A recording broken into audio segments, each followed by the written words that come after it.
it chapter by chapter, one bite at a time.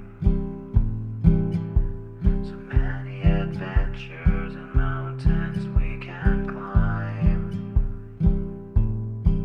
Take it word for word, line by line, one bite at a time.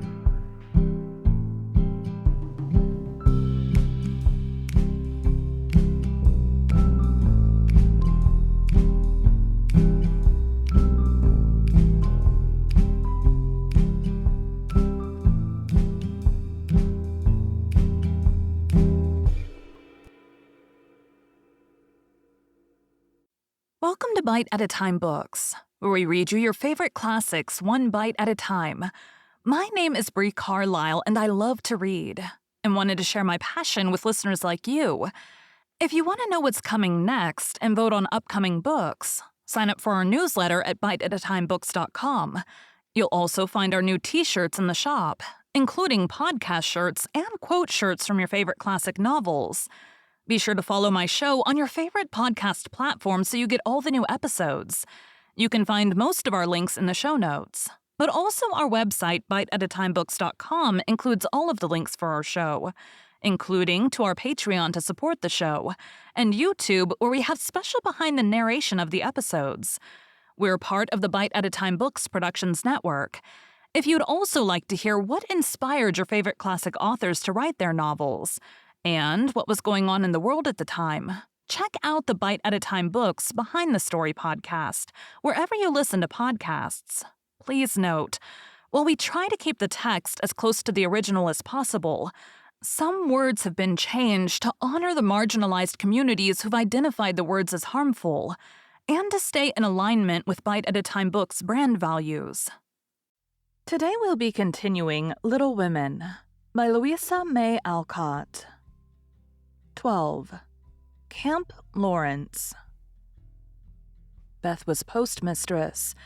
For being most at home, she could attend to it regularly, and dearly liked the daily task of unlocking the little door and distributing the mail. One July day, she came in with her hands full, and went about the house leaving letters and parcels like the penny post. "Here's your posy, Mother. Laurie never forgets that," she said, putting the fresh nosegay in the vase that stood in Marmie's corner and was kept supplied by the affectionate boy.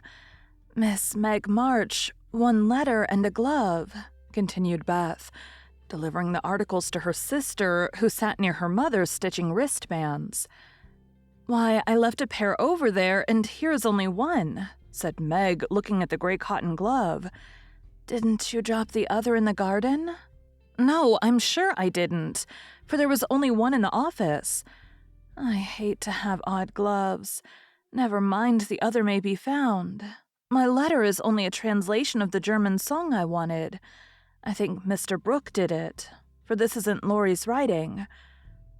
Mrs. March glanced at Meg, who was looking very pretty in her gingham morning gown, with the little curls blowing about her forehead, and very womanly as she sat sewing at her little work table, full of tidy white rolls, so unconscious of the thought in her mother's mind, as she sewed and sung while her fingers flew, and her thoughts were busied with girlish fancies as innocent and fresh as the pansies in her belt, that Mrs. March smiled and was satisfied. 2 letters for Dr. Joe, a book, and a funny old hat, which covered the whole post office, stuck outside," said Beth, laughing as she went into the study, where Joe sat writing. "What a sly fellow Laurie is. I said I wished bigger hats were the fashion because I burn my face every hot day. He said, why mind the fashion? Wear a big hat and be comfortable. I said I would if I had one, and he has sent me this to try me. I'll wear it for fun and show him I don't care for the fashion." And hanging the antique broad brim on a bust of Plato, Joe read her letters. One from her mother made her cheeks glow and her eyes fill, for it said to her, "My dear, I write a little word to tell you with how much satisfaction I watch your efforts to control your temper. You say nothing about your trials, failures, or successes, and think, perhaps, that no one sees them but the friend whose help you daily ask. If I may trust the well-worn cover of your guidebook, I, too, have seen them all. and heartily believe in the sincerity of your resolution, since it begins to bear fruit. Go on, dear, patiently and bravely, and always believe that no one sympathizes more tenderly with you than your loving mother. That does me good. That's worth millions of money and pecks of praise. Oh, Marmee, I do try. I will keep on trying and not get tired since I have you to help me. Laying her head on her arms, Jo wet her little romance with a few happy tears, for she had thought that no one saw and appreciated her efforts to be good, and this assurance was doubly precious, doubly encouraging, because unexpected and from the person whose commendation she most valued. Feeling stronger than ever to meet and subdue her Apollyon, she pinned the note inside her frock as a shield and a reminder, lest she be taken unaware, and proceeded to open her other letter. Quite ready for either good or bad news, in a big, dashing hand, Laurie wrote, "Dear Jo, what ho! Some English girls and boys are coming to see me tomorrow, and I want to have a jolly time. If it's fine, I'm going to pitch my tent in Longmeadow, and row up the whole crew to lunch and croquet, have a fire, make messes, gypsy fashion, and all sorts of larks. They're nice people and like such things. Brooke will go to keep us boys steady, and Kate Vaughn will play propriety for the girls. I want you all to come. Can't let Beth off at any price, and nobody shall worry her. Don't bother about rations. I'll see to that and everything else. Only do come. There's a good fellow. In a tearing hurry, yours ever, Laurie." "Here's richness," cried Jo, flying in to tell the news to Meg. "Of course we can go, Mother. It'll be such a help to Laurie, for I can row and Meg see to the lunch and the children be useful in some way. I hope the Vaughns are not fine grown-up people. Do you know anything about them, Jo?" asked Meg. "Only that there are 4 of them. Kate is older than you. Fred and Frank, twins about my age, and a little girl, Grace, who is 9 or 10. Laurie knew them abroad and liked the boys. I fancied from the way he primmed up his mouth in speaking of her that he didn't admire Kate much. I'm so glad my French print is clean. It's just the thing and so becoming," observed Meg complacently. "Have you anything decent, Jo?" "Scarlet and gray boating suit. Good enough for me. I shall row and tramp about, so I don't want any starch to think of. You'll come, Bethy." "If you won't let any of the boys talk to me." "Not a boy." "I like to please Laurie, and I'm not afraid of Mr. Brooke. He is so kind, but I don't want to play or sing or say anything. I'll work hard and not trouble anyone, and you'll take care of me, Jo. So I'll go." "That's good, my girl. You do try to fight off your shyness, and I love you for it. Fighting faults isn't easy, as I know, and a cheery word kind of gives a lift. Thank you, Mother." And Jo gave the thin cheek a grateful kiss, more precious to Mrs. March than if it had given back the rosy roundness of her youth. "I had a box of chocolate drops in the picture I wanted to copy," said Amy, showing her mail. "And I got a note from Mr. Laurence asking me to come over and play to him tonight, before the lamps are lighted, and I shall go," added Beth, whose friendship with the old gentleman prospered finely. "Now let's fly round and do double duty today so that we can play tomorrow with free minds," said Jo, preparing to replace her pin with a broom. When the sun peeped into the girls' room early next morning, to promise them a fine day, he saw a comical sight. Each had made such preparation for the feat as seemed necessary and proper. Meg had an extra row of little curl papers across her forehead. Jo had copiously anointed her afflicted face with cold cream. Beth had taken Joanna to bed with her to atone for the approaching separation, and Amy had capped the climax by putting a clothespin on her nose to uplift the offending feature. It was one of the kind artists used to hold the paper on their drawing boards, therefore quite appropriate and effective for the purpose to which it was now put. This funny spectacle appeared to amuse the sun, for he burst out with such radiance that Jo woke up and roused all her sisters by a hearty laugh at Amy's ornament. Sunshine and laughter were good omens for a pleasure party, and soon a lively bustle began in both houses. Beth, who was ready first, kept reporting what went on next door, and enlivened her sisters' toilets by frequent telegrams from the window. "There goes the man with the tent. I see Mrs. Barker doing up the lunch in a hamper and a great basket." Now Mr. Laurence is looking up at the sky, and the weathercock. I wish he would go too. There's Laurie looking like a sailor. Nice boy. Oh, mercy me. Here's a carriage full of people. A tall lady, a little girl, and 2 dreadful boys. One is lame. Poor thing, he's got a crutch. Laurie didn't tell us that. Be quick, girls, it's getting late. Why, there's Ned Moffat. I do declare. Look, Meg, isn't that the man who bowed to you one day when we were shopping? So it is. How queer that he should come. I thought he was at the mountains. There's Sally. I'm glad she got back in time. Am I all right, Joe? Cried Meg in a flutter. A regular daisy. Hold up your dress and put your hat straight. It looks sentimental tipped that way, and will fly off at the first puff. Now then, come on. Oh, Joe, you're not going to wear that awful hat. It's too absurd. You shall not make a guy of yourself, remonstrated Meg as Joe tied down with a red ribbon the broad-brimmed old-fashioned Leghorn Laurie had sent for a joke. I just will, though, for its capital. So shady, light, and big. It will make fun, and I don't mind being a guy if I'm comfortable. With that, Joe marched straight away, and the rest followed. A bright little band of sisters all looking their best, in summer suits with happy faces under the jaunty hat brims. Laurie ran to meet and present them to his friends, in the most cordial manner.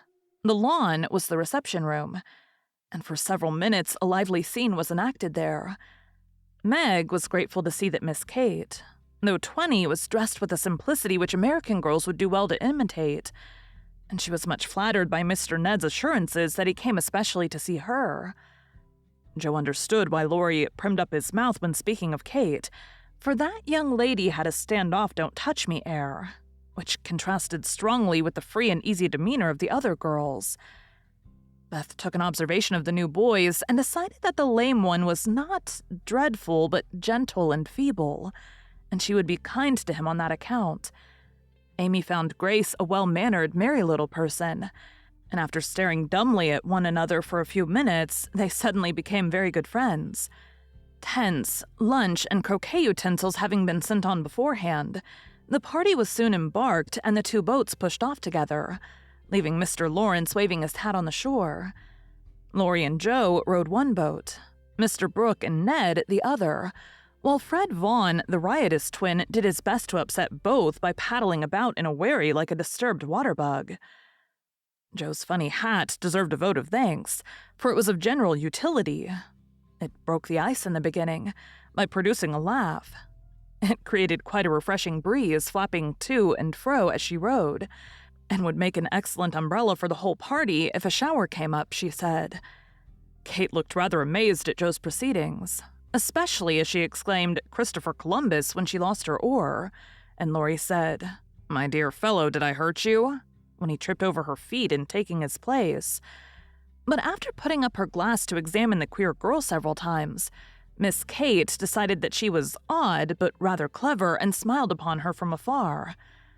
Meg in the other boat was delightfully situated, face to face with the rowers, who both admired the prospect and feathered their oars with uncommon skill and dexterity. Mr. Brooke was a grave, silent young man, with handsome brown eyes and a pleasant voice. Meg liked his quiet manners and considered him a walking encyclopedia of useful knowledge.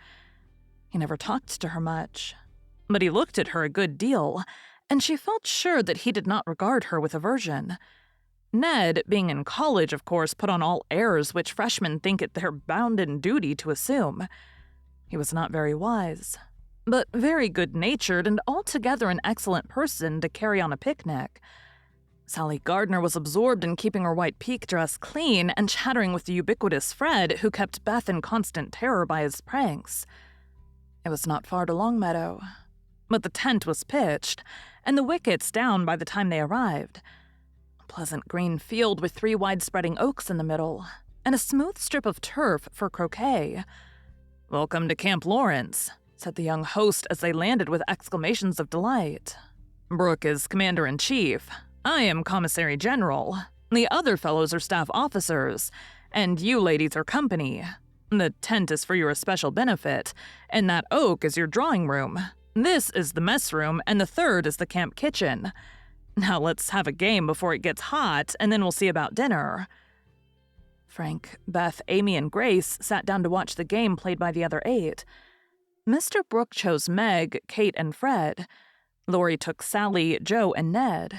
The Englishers played well, but the Americans played better, and contested every inch of the ground as strongly as if the spirit of '76 inspired them. Joe and Fred had several skirmishes, and once narrowly escaped high words. Joe was through the last wicket and had missed the stroke, which failure ruffled her a good deal. Fred was close behind her, and his turn came before hers. He gave a stroke. His ball hit the wicket and stopped an inch on the wrong side. No one was very near, and running up to examine, he gave it a sly nudge with his toe, which put it just an inch on the right side.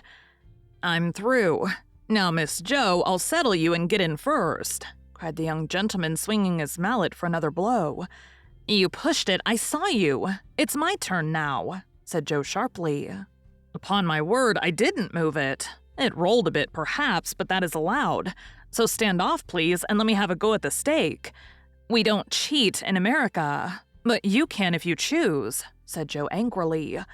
"Yankees are a deal the most tricky, everybody knows. There you go," returned Fred, croqueting her ball far away. Joe opened her lips to say something rude, but checked herself in time, colored up to her forehead, and stood a minute, hammering down a wicket with all her might, while Fred hit the stake and declared himself out with much exultation. She went off to get her ball, and was a long time finding it among the bushes, but she came back looking cool and quiet and waited her turn patiently. It took several strokes to regain the place she had lost, and when she got there, the other side had nearly won, for Kate's ball was the last but one and lay near the stake. "By George, it's all up with us. Goodbye, Kate. Miss Joe owes me one, so you're finished," cried Fred excitedly as they all drew near to see the finish. "Yankees have a trick of being generous to their enemies," said Joe with a look that made the lad redden. "Especially when they beat them," she added, as leaving Kate's ball untouched, she won the game by a clever stroke. Laurie threw up his hat, then remembered that it wouldn't do to exult over the defeat of his guests, and stopped in the middle of a cheer to whisper to his friend, "Good for you, Joe. He did cheat, I saw him. We can't tell him so, but he won't do it again, take my word for it." Meg drew her aside under pretense of pinning up a loose braid and said approvingly, "It was dreadfully provoking, but you kept your temper, and I'm so glad, Joe." "Don't praise me, Meg, for I could box his ears this minute. I should certainly have boiled over if I hadn't stayed among the nettles till I got my rage under enough to hold my tongue. It's simmering now, so I hope he'll keep out of my way," returned Joe, biting her lips as she glowered at Fred from under her big hat. "Time for lunch," said Mr. Brooke, looking at his watch. "Commissary General, will you make the fire and get water while Miss March, Miss Sally, and I spread the table? Who can make good coffee?" "Joe can," said Meg, glad to recommend her sister. So Joe, feeling that her late lessons in cookery were to do her honor, went to preside over the coffee pot, while the children collected dry sticks, and the boys made a fire and got water from a spring nearby. Miss Kate sketched, and Frank talked to Beth, who was making little mats of braided rushes to serve as plates. The commander-in-chief and his aides soon spread the tablecloth with an inviting array of eatables and drinkables, prettily decorated with green leaves. Joe announced that the coffee was ready, and everyone settled themselves to a hearty meal, for youth is seldom dyspeptic, and exercise develops wholesome appetites. A very merry lunch it was, for everything seemed fresh and funny, and frequent peals of laughter startled a venerable horse who fed nearby. There was a pleasing inequality in the table, which produced many mishaps to cups and plates. Acorns dropped into the milk, little black ants partook of the refreshments without being invited, and fuzzy caterpillars swung down from the tree to see what was going on. 3 white-headed children peeped over the fence, and an objectionable dog barked at them from the other side of the river with all his might and main. "There's salt here if you prefer it," said Laurie as he handed Joe a saucer of berries. "Thank you, I prefer spiders," she replied, fishing up 2 unwary little ones who had gone to a creamy death. "How dare you remind me of that horrid dinner party when yours is so nice in every way?" added Joe as they both laughed, and ate out of one plate, the china having run short. I had an uncommonly good time that day, and haven't got over it yet. This is no credit to me, you know. I don't do anything. It's you and Meg and Brooke who make it go, and I'm no end obliged to you. What shall we do when we can't eat any more? Asked Laurie, feeling that his trump card had been played when lunch was over. Have games till it's cooler. I brought authors, and I dare say Miss Kate knows something new and nice. Go and ask her. She's company, and you ought to stay with her more. Aren't you company too? I thought she'd suit Brooke, but he keeps talking to Meg, and Kate just stares at them through that ridiculous glass of hers. I'm going, so you needn't try to preach propriety, for you can't do it, Joe. Miss Kate did know several new games, and as the girls would not, and the boys could not, eat any more, they all adjourned to the drawing room to play rigmarole. One person begins a story, any nonsense you like, and tells as long as he pleases, only taking care to stop short at some exciting point when the next takes it up and does the same. It's very funny when well done and makes a perfect jumble of tragical comical stuff to laugh over. Please start it, Mr. Brooke, said Kate with a commanding air, which surprised Meg, who treated the tutor with as much respect as any other gentleman. Lying on the grass at the feet of the two young ladies, Mr. Brooke obediently began the story, with the handsome brown eyes steadily fixed upon the sunshiny river. Once upon a time, a knight went out into the world to seek his fortune, for he had nothing but his sword and his shield. He traveled a long while, nearly 28 years, and had a hard time of it till he came to the palace of a good old king, who had offered a reward to anyone who would tame and train a fine but unbroken colt, of which he was very fond. The knight agreed to try and got on slowly but surely, for the colt was a gallant fellow and soon learned to love his new master, though he was freakish and wild. Every day when he gave his lessons to this pet of the king's, the knight rode him through the city, and as he rode, he looked everywhere for a certain beautiful face, which he had seen many times in his dreams but never found. One day, as he went prancing down a quiet street, he saw at the window of a ruinous castle the lovely face. He was delighted, inquired who lived in this old castle, and was told that several captive princesses were kept there by a spell, and spun all day to lay up money to buy their liberty. The knight wished intensely that he could free them, but he was poor and could only go by each day, watching for the sweet face and longing to see it out in the sunshine. At last he resolved to get into the castle and ask how he could help them. He went and knocked, the great door flew open, and he beheld a ravishingly lovely lady who exclaimed with a cry of rapture, at last," continued Kate, who had read French novels and admired the style. "'Tis she," cried Count Gustave, and fell at her feet in an ecstasy of joy. "Oh, rise," she said, extending a hand of marble fairness. "Never till you tell me how I may rescue you," swore the knight, still kneeling. "Alas, my cruel fate condemns me to remain here till my tyrant is destroyed. Where's the villain? In the Mauve Salon. Go, brave heart, and save me from despair. I obey and return victorious or dead." With these thrilling words, he rushed away, and flinging open the door of the Mauve Salon, was about to enter when he received a stunning blow from the big Greek lexicon, which an old fellow in a black gown fired at him, said Ned. Instantly, Sir What's-his-name recovered himself, pitched the tyrant out of the window, and turned to join the lady victorious, but with a bump on his brow found the door locked, tore up the curtains, made a rope ladder, got halfway down when the ladder broke, and he went head first into the moat 60 feet below. Could swim like a duck. Paddled round the castle till he came to a little door guarded by two stout fellows, knocked their heads together till they cracked like a couple of nuts. Then, by a trifling exertion of his prodigious strength, he smacked in the door, went up a pair of stone steps covered with dust a foot thick. Toads as big as your fist and spiders that would frighten you into hysterics, Miss March. At the top of these steps he came plump upon a sight that took his breath away and chilled his blood. A tall figure, all in white, with a veil over its face and a lamp in its wasted hand, went on Meg. It beckoned, gliding noiselessly before him down a corridor as dark and cold as any tomb. Shadowy effigies in armor stood on either side. A dead silence reigned. The lamp burned blue, and the ghostly figure ever and anon turned its face toward him. showing the glitter of awful eyes through its white veil. They reached a curtained door, behind which sounded lovely music. He sprang forward to enter, but the specter plucked him back and waved threateningly before him. "A snuff box," said Joe in a sepulchral tone which convulsed the audience. "Thank ye," said the knight politely as he took a pinch and sneezed 7 times, so violently that his head fell off.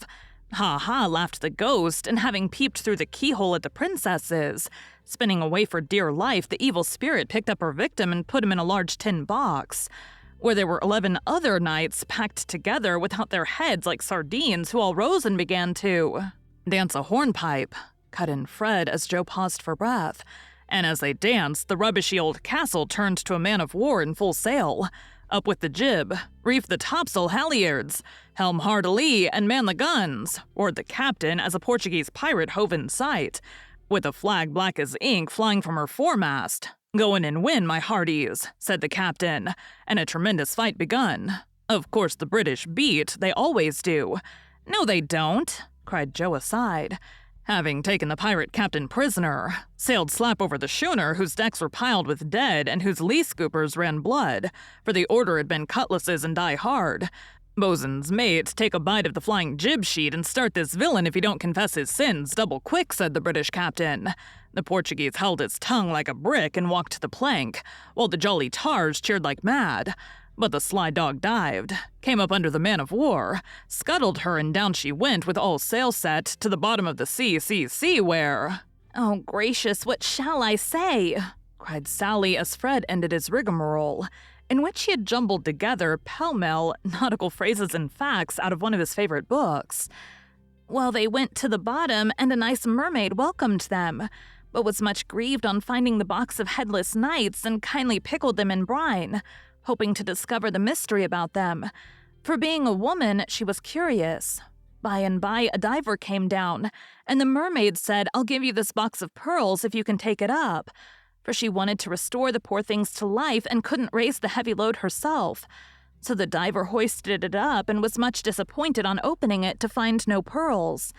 He left it in a great lonely field where it was found by a little goose girl who kept 100 fat geese in the field," said Amy when Sally's invention gave out. "The little girl was sorry for them and asked an old woman what she should do to help them. 'Your geese will tell you. They know everything,' said the old woman.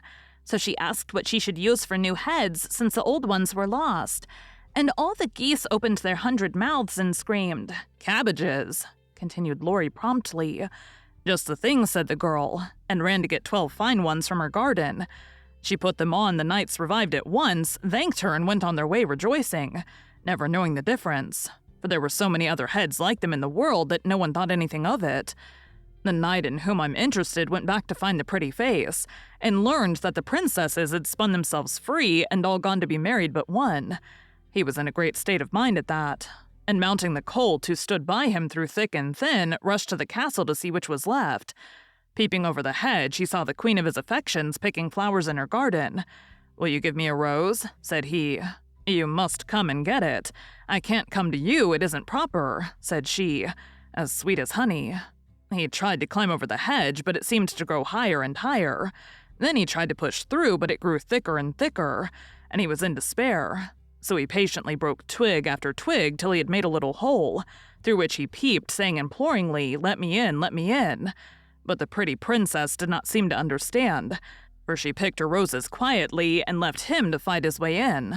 Whether he did or not, Frank will tell you." "I can't, I'm not playing, I never do," said Frank, dismayed at the sentimental predicament out of which he was to rescue the absurd couple. Beth had disappeared behind Joe, and Grace was asleep. "So the poor knight is to be left sticking in the hedge, is he?" asked Mr. Brooks, still watching the river, and playing with the wild rose in his buttonhole. "I guess the princess gave him a posy and opened the gate after a while," said Laurie, smiling to himself as he threw acorns at his tutor. "What a piece of nonsense we have made. With practice, we might do something quite clever. Do you know Truth?" asked Sally when they had laughed over their story. "I hope so," said Meg soberly. "The game, I mean." "What is it?" said Fred. "Why, you pile up your hands, choose a number, and draw it in turn. and the person who draws at the number has to answer truly any questions put by the rest. It's great fun." "Let's try it," said Joe, who liked new experiments. Miss Kate and Mr. Brooke, Meg and Ned declined, but Fred, Sally, Joe, and Laurie piled and drew, and the lot fell to Laurie. "Who are your heroes?" asked Joe. "Grandfather and Napoleon." "Which lady here do you think prettiest?" said Sally. "Margaret." "Which do you like the best?" from Fred. "Joe, of course." "What silly questions you ask." And Joe gave a disdainful shrug as the rest laughed at Laurie's matter-of-fact tone. "Try again. Truth isn't a bad game," said Fred. "It's a very good one for you," retorted Joe in a low voice. Her turn came next. "What is your greatest fault?" asked Fred by way of testing in her the virtue he lacked himself. "A quick temper." "What do you most wish for?" said Laurie. "A pair of bootlacings," returned Joe, guessing and defeating his purpose. "Not a true answer. You must say what you really do want most." "Genius. Don't you wish you could give it to me, Laurie?" And she slyly smiled in his disappointed face. "What virtues do you most admire in a man?" asked Sally. "Courage and honesty." "Now my turn," said Fred as his hand came last. "Let's give it to him," whispered Laurie to Joe, who nodded and asked at once, "Did you cheat at croquet?" "Well, yes, a little bit." "Good. Didn't you take your story out of The Sea Lion?" said Laurie. "Rather." "Don't you think the English nation perfect in every respect?" asked Sally. "I should be ashamed of myself if I didn't. He is a true John Bull. Now, Miss Sally, you shall have a chance without waiting to draw. I'll harrow up your feelings first by asking if you don't think you're something of a flirt," said Laurie, as Joe nodded to Fred as a sign that peace was declared. "You impertinent boy, of course I'm not," exclaimed Sally with an air that proved the contrary. "What do you hate most?" asked Fred. "Spiders and rice pudding."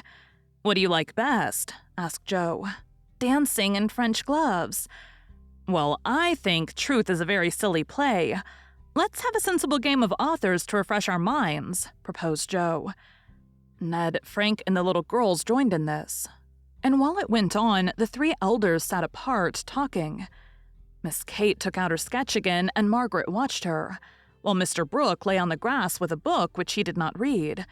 "How beautifully you do it. I wish I could draw," said Meg with mingled admiration and regret in her voice. "Why don't you learn? I should think you had taste and talent for it," replied Miss Kate graciously. "I haven't time. Your mamma prefers other accomplishments, I fancy.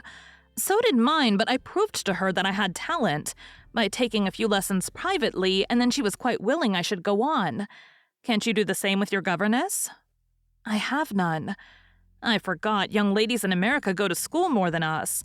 Very fine schools they are too, Papa says. You go to a private one, I suppose." "I don't go at all. I'm a governess myself." "Oh, indeed," said Miss Kate, but she might as well have said, "Dear me, how dreadful," for her tone implied it. And something in her face made Meg color and wish she had not been so frank. Mr. Brooke looked up and said quickly, "Young ladies in America love independence as much as their ancestors did, and are admired and respected for supporting themselves." "Oh, yes, of course. It's very nice and proper in them to do so.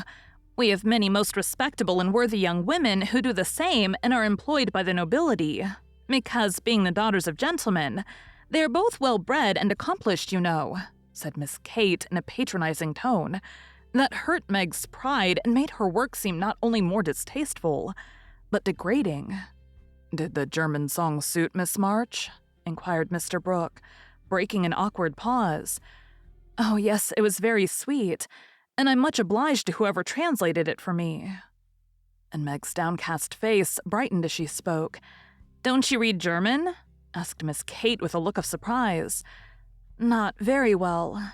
My father who taught me is away, and I don't get on very fast alone, for I've no one to correct my pronunciation." "Try a little now. Here is Schiller's Mary Stuart, and a tutor who loves to teach."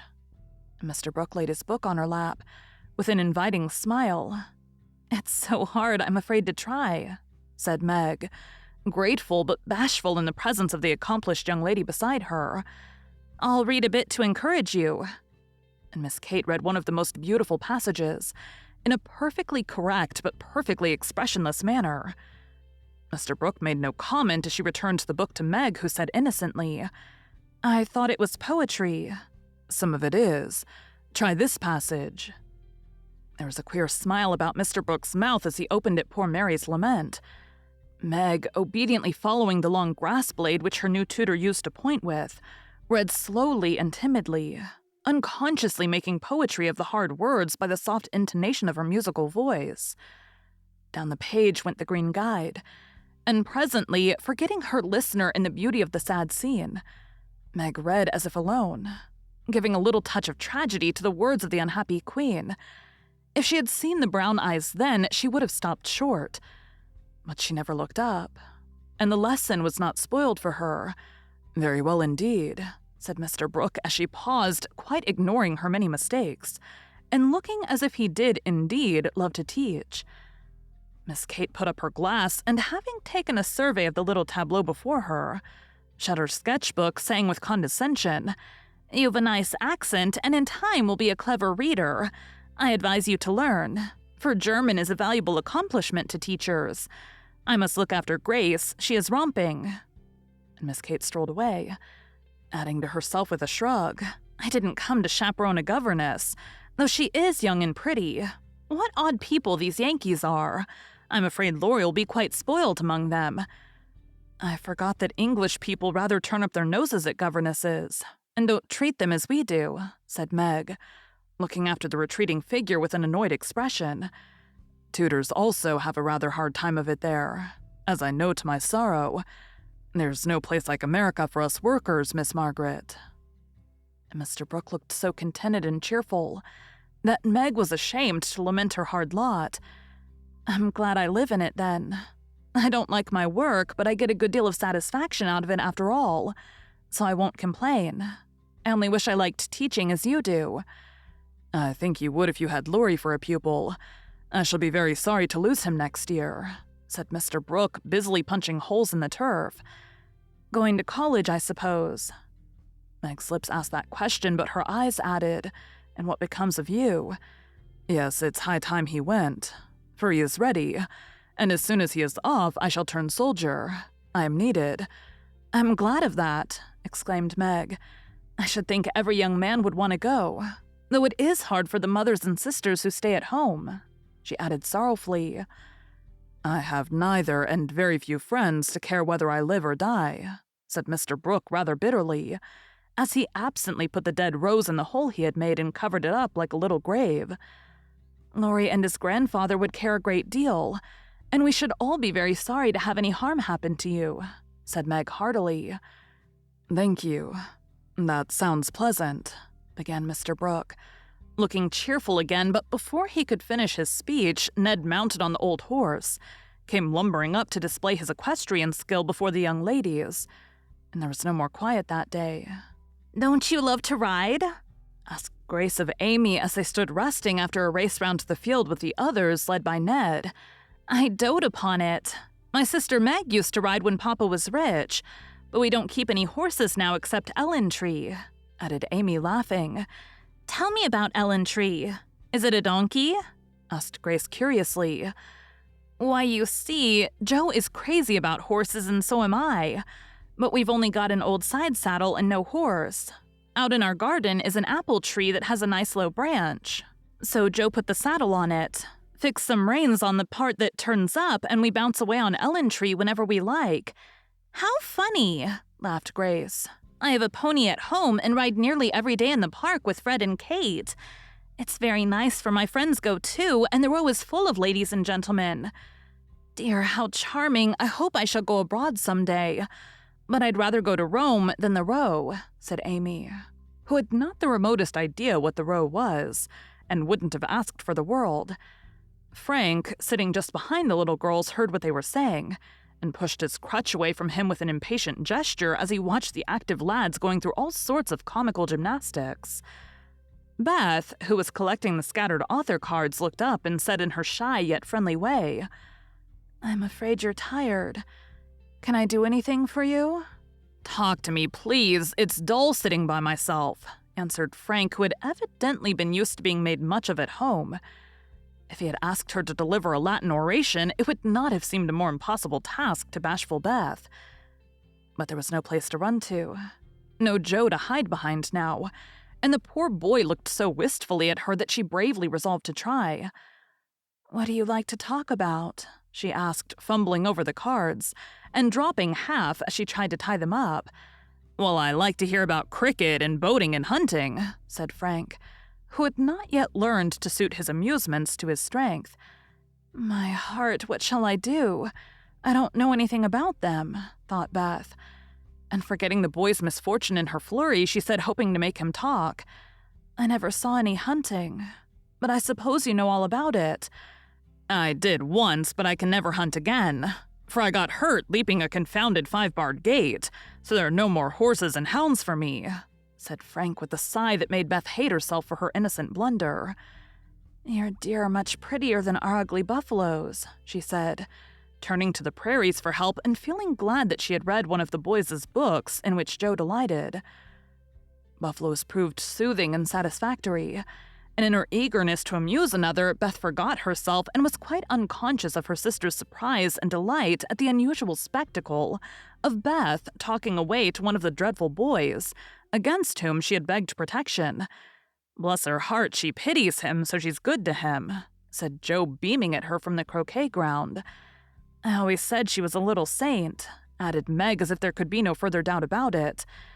"I haven't heard Frank laugh so much for ever so long," said Grace to Amy, as they sat discussing dolls and making tea sets out of the acorn cups. "My sister Beth is a very fastidious girl when she likes to be," said Amy, well pleased at Beth's success. She meant fascinating, but as Grace didn't know the exact meaning of either word, fastidious sounded well and made a good impression. An impromptu circus, fox and geese, and an amicable game of croquet finished the afternoon.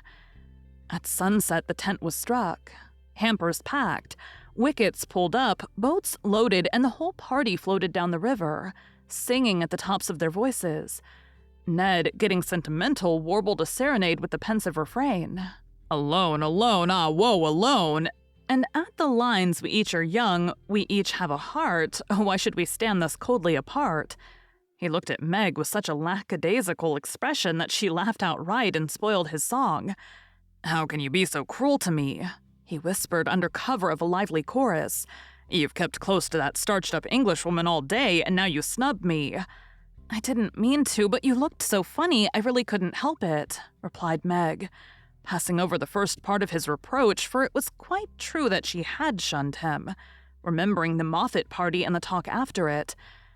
Ned was offended, and turned to Sally for consolation, saying to her rather pettishly, "There isn't a bit of flirt in that girl, is there?" "Not a particle, but she's a dear," returned Sally, defending her friend, even while confessing her shortcomings. "She's not a stricken deer, anyway," said Ned, trying to be witty and succeeding as well as very young gentlemen usually do. On the lawn where it had gathered, the little party separated with cordial good nights and goodbyes, for the Vaughns were going to Canada. As the four sisters went home through the garden, Miss Kate looked after them, saying without the patronizing tone in her voice, "In spite of their demonstrative manners, American girls are very nice when one knows them." "I quite agree with you," said Mr. Brooke. Thank you for joining Bite at a Time Books today, while we read a bite of one of your favorite classics. Again, my name is Bree Carlile, and I hope you come back tomorrow for the next bite of Little Women. Don't forget to sign up for our newsletter at biteatatimebooks.com and check out the shop. You can check out the show notes or our website, biteatatimebooks.com, for the rest of the links for our show. We'd love to hear from you on social media as well.